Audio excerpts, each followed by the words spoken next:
Live Trace is a great tool for people who like to draw traditionally, like myself.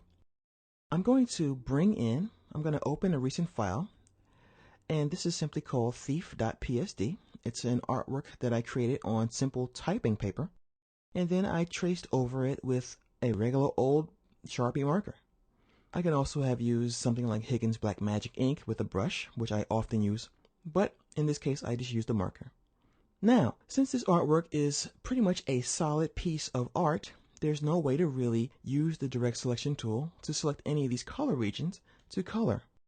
So that's where Live Trace comes in handy.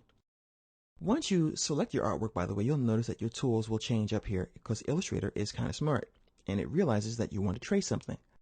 So what I can do is choose a preset. In this case, I think comic art is appropriate, but I could choose anything else based on any other type of artwork, from technical drawing to a hand-drawn sketch or anything else like a logo. But comic art is going to work for me here, so I'll choose comic art. Illustrator warns me that this could take some time because this is a pretty large image. Illustrator, I pay you the big bucks to trace. Now go. So I click OK, and now it's done. I can see a slight visual change in the artwork indicating that the trace has taken place. And now I can use something like the good old Live Paint bucket. Now, I do have a lesson on how to use this guy, so check out the Live Paint lesson and really learn how to use this tool in full effect. But for now, I'm simply going to select this and move it into a region like this in my artwork. And it's simply going to ask me to click to make this a Live Paint group.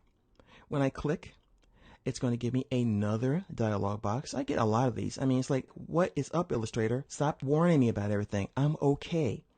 I'm going to click OK. And then it's going to create editable regions for me. Now, when I move my paint bucket, I can choose a color. And I can click and color in this artwork. And for people who like to draw comic books and manga, which is Japanese style comics, this is going to be something you're going to love because now you don't have to worry about finding a way to trace your artwork. And you can simply choose colors and create new regions to paint, and it's very, very simple. So once again, guys, Live Paint is going to really help to bridge that traditional and digital coloring for you. I also suggest that if you decide to bring in pencil artwork, that you make your lines as dark as possible. The reason I say that is because whenever you scan pencil artwork, since lead is made of tiny crystals, the crystals reflect the light back at the scanner. So that's why you have broken artwork when you bring it into the computer. So it's a little hard to attain this level of clarity with lead.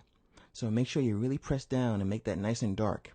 Likewise, just take a marker or some ink and a brush and just make sure you create some very, very nice closed regions so that the Live Trace tool will have less work to do. So it's a great tool, and definitely incorporate it into your workflow, especially if you like to draw by hand.